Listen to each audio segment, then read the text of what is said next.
Jos. Obbolummaa rabbii namuu jabeeysa rabbumaan nuun je'ee isiin obboleeysa qaceellootu jira obbolummaa keeysa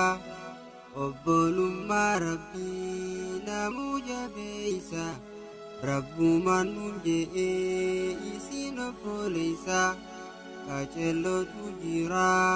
obbolummaa keeysa qaceellootu jira obbolummaa keeysa nuti muslimniini bara obboleeyyaani rasuulaatu jedhee dhugaadha dubbiini beehaa wal jaalannu nuti muslimniini akka nu jaalatu haaliqni guddaani nuti wal jaalannaa rabbiif jechaafi galata harkannaa barrabbi biraahi wal jaalala fitti obbolummaan tuni beehaa jabeessinu ummata liqwaani beehaa jabeessinu ummata liqwaani obbolummaa rabbii namuu jabeeysa rabbumaan nuun je'ee isiin obboleeysa qaceellootu jira obbolummaa keeysa qaceellootu jira obbolummaa keeysa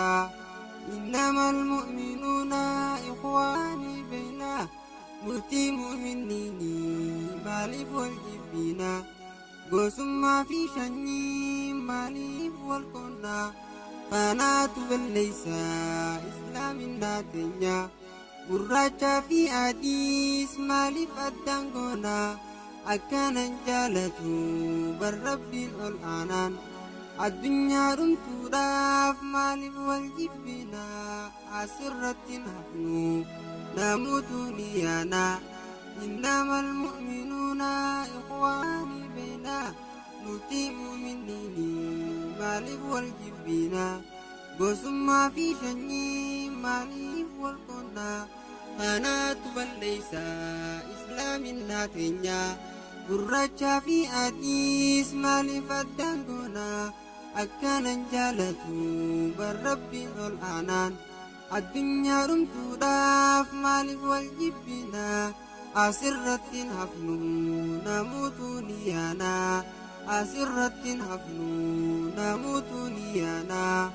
obbolummaa rabbii namuu jabeeysa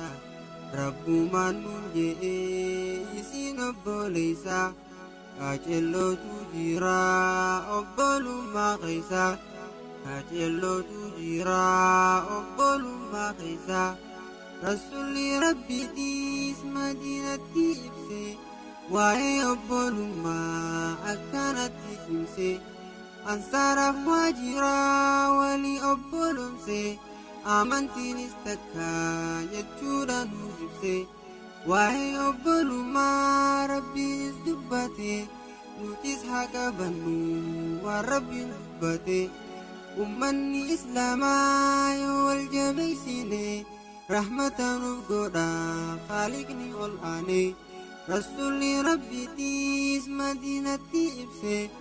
waa'ee obbolummaa akkanatti cimse ansaaraaf muhaajiraa walii obbolomse amantiinis takka jechuudha nuuf ibse waa'ee obbolummaa rabbiinis dubbate nutis haa qabannu waan rabbiin dubbate ummanni islaamaa yoo wal jabeeysine rahmata nuuf godha haaliqni ol aane rahmata nuuf godha haaliqni ol aane obbolummaa rabbii namuu jabeeysa rabbumaan nuun je'ee isiin obboleeysa qaceellootu jira obbolummaa keeysa qaceellootu jira obbolummaa keeysa اللهم ارحمنا لكل مؤمنا نتيسي بنا رحمة خفنا يا علام الغيوم يا مغلب القلوب ثبت قلوبنا على هذا الدين اللهم ارحمنا لكل مؤمن علينا نبتسي يمنا رحمة خفنا يا علام الغيوب يا مقلب القلوب ثبت قلوبنا على هذا الدين ثبت قلوبنا على هذا الدين